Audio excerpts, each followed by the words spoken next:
¿Cómo están? Muy buenas tardes, yo soy Gisela González y estoy transmitiendo para ti desde esta temporada 9 de Bonanza Monterrey.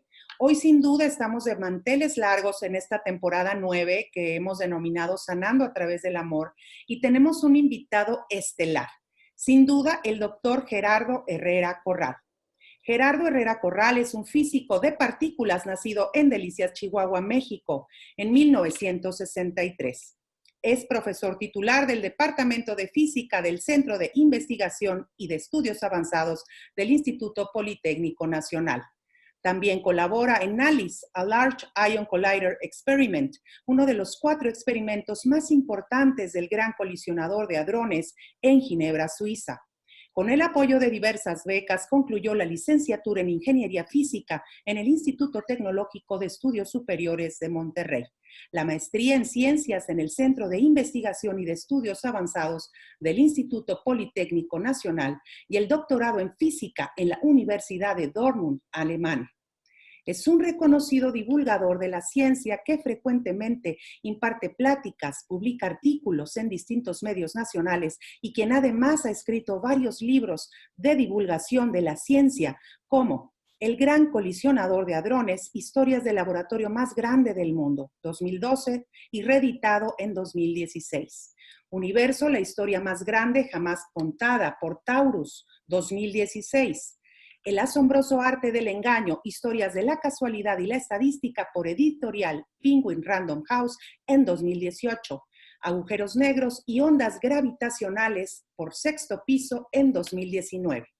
Ha recibido diversos reconocimientos, entre los que se encuentran Premio de la Investigación Científica de la Sociedad Mexicana de Física en 2006, la distinción Mente Cuo Discovery Channel en la categoría Universo 2011.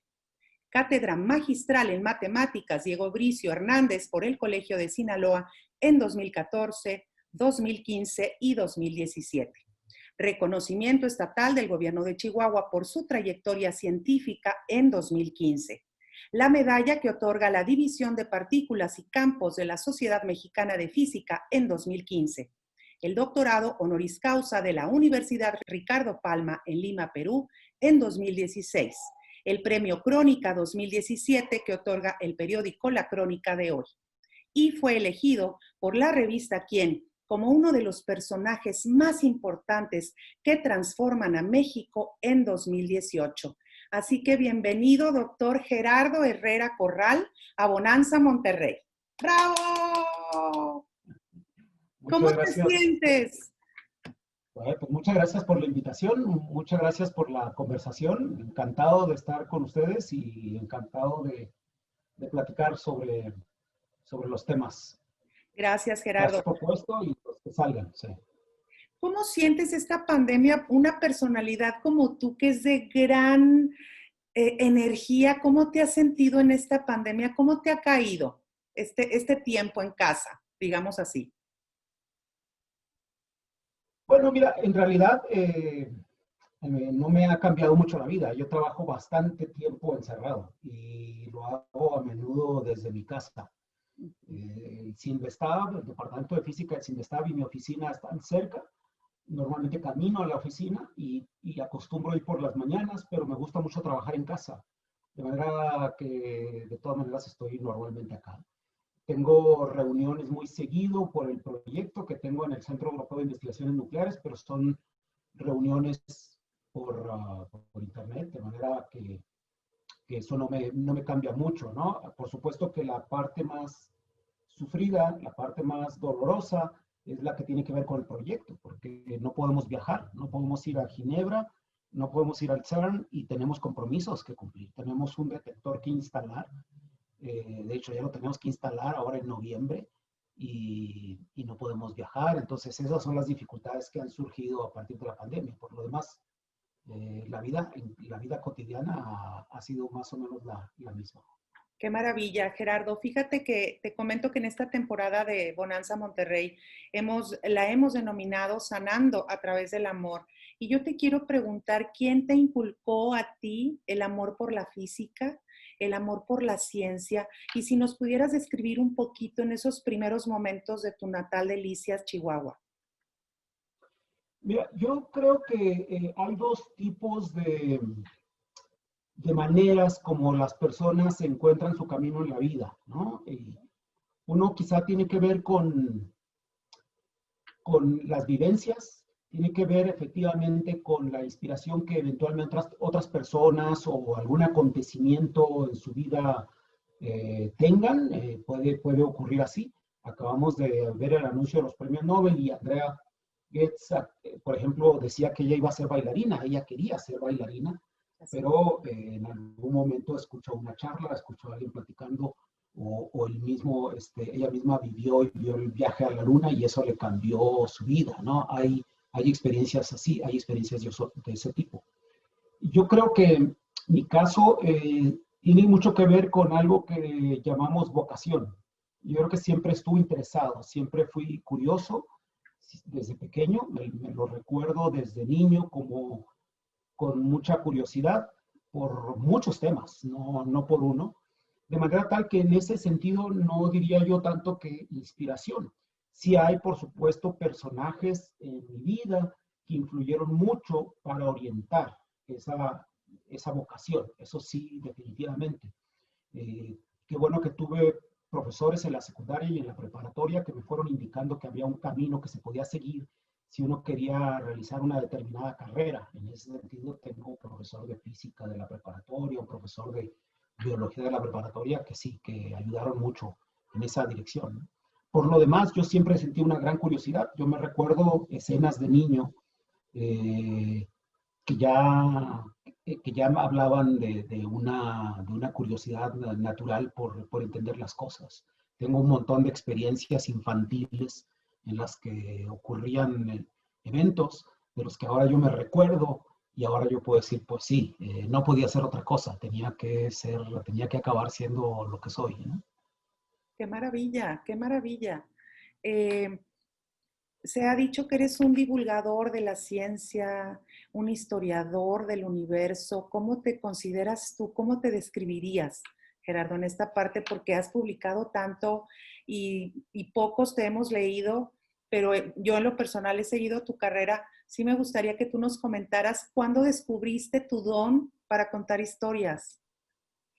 Bueno, yo no me considero un divulgador porque un divulgador es alguien profesional que se dedica a eso. Yo soy investigador, yo me dedico a la investigación y trabajo desde hace ya casi 30 años en el Departamento de Física del CIMBESTAB. Soy profesor asociado en el Centro Europeo de Investigaciones Nucleares.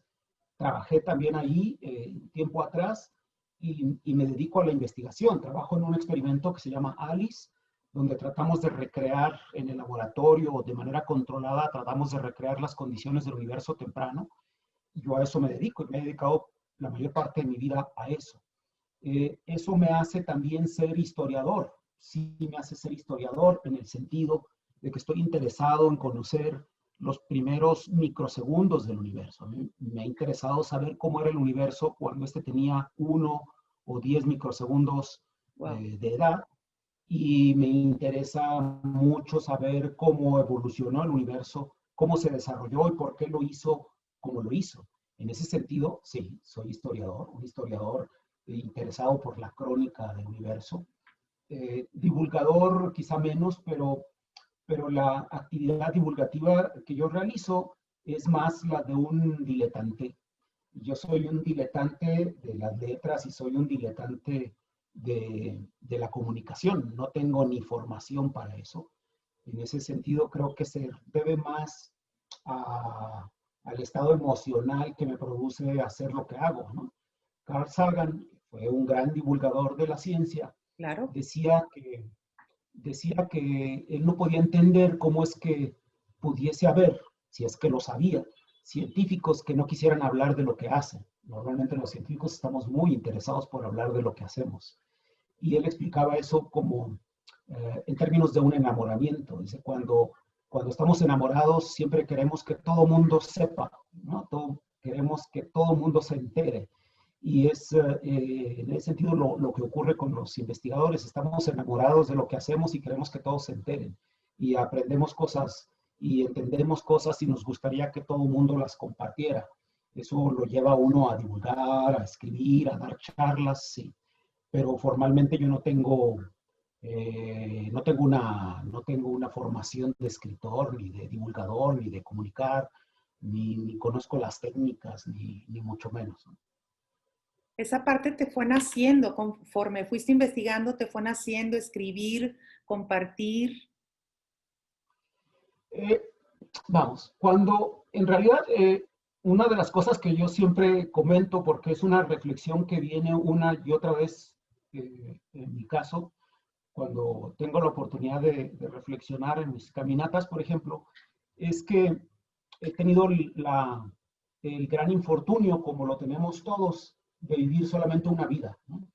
Cuando uno vive, uno inevitablemente hace la elección, uno escoge la vida que quiere vivir y no hay manera de elegir dos o tres vidas. Y siempre se queda entonces en el tintero de algún escritorio lo que hubiera sido de uno si hubiera elegido otra vida, ¿no? Yo hubiera querido ser escritor, sí.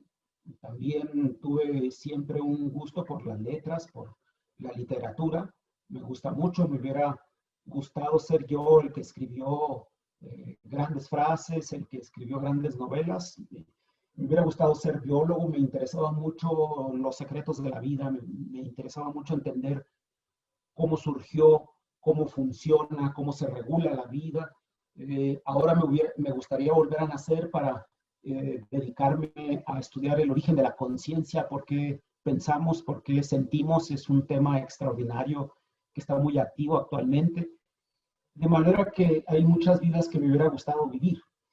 Tuve que elegir una solamente. Una imposición de la naturaleza, que nos hace la naturaleza, pero tratamos de alguna manera todo el tiempo de duplicar las actividades y tratamos de hacer más cosas, como si eso nos diera la oportunidad de vivir otras vidas. Esa es un poco la ilusión de querer escribir o de leer o de querer hacer otras cosas, de llevar otros proyectos.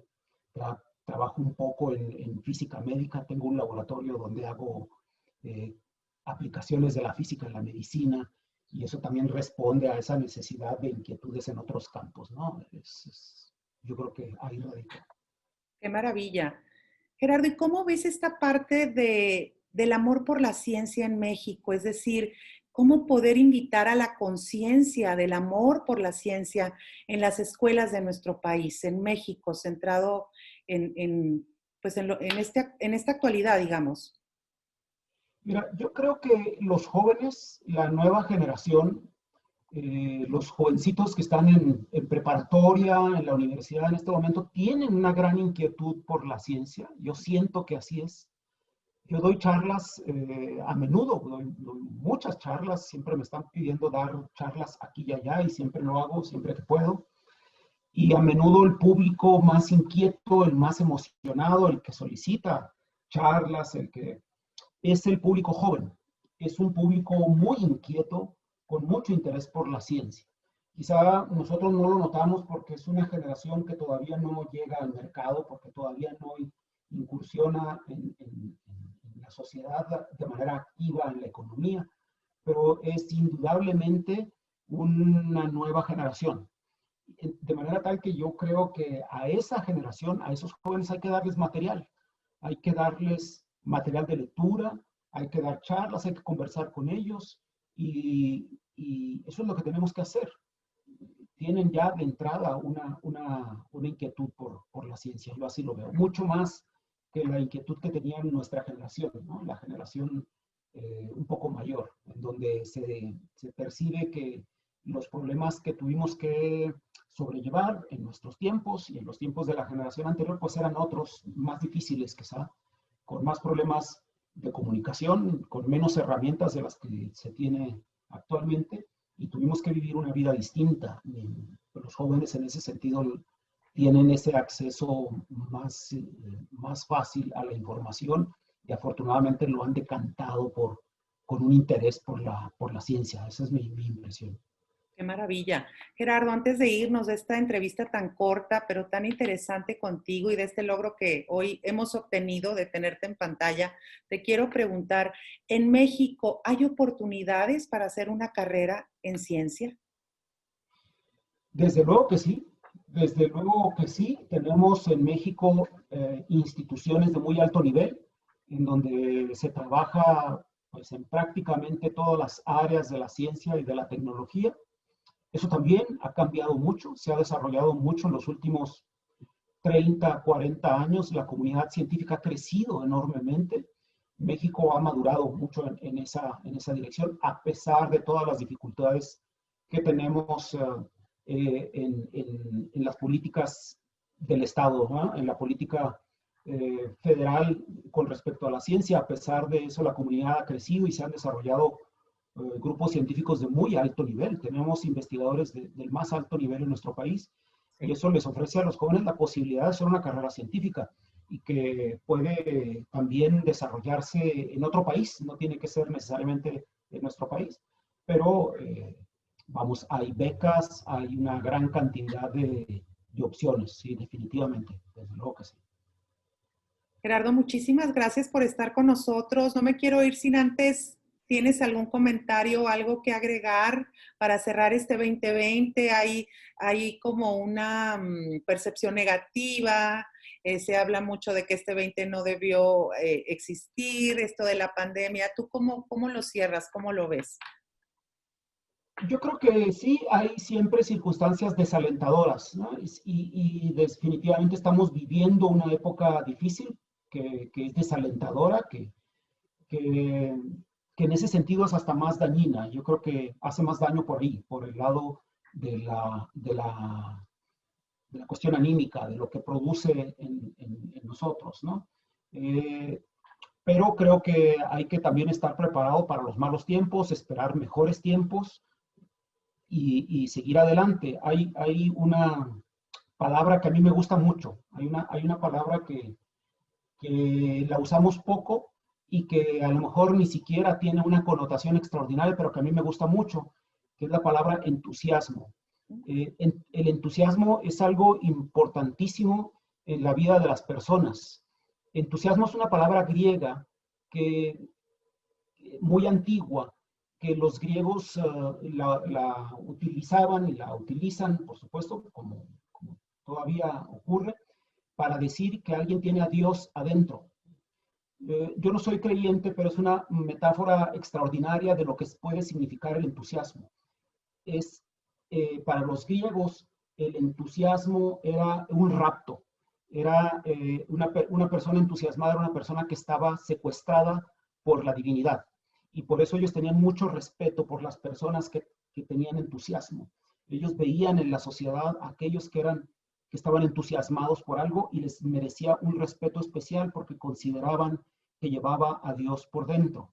Wow. En ese sentido, una persona poseída por la divinidad es lo que deberíamos de aspirar a ser, y es lo que tenemos que recuperar en tiempos de desaliento, el entusiasmo por lo que hacemos, por lo que queremos, por nuestros proyectos, por la vida que tenemos adelante. Muchas gracias. Muchas gracias por estas palabras que las recibimos con todo el corazón, el amor de esta temporada, pero sobre todo con tu sabiduría. Gracias por estar con nosotros, Gerardo. No, muchas gracias, Gisela. Muchas gracias a ti por la invitación. Encantado. Hasta la próxima. Nos escuchamos. Hasta la próxima.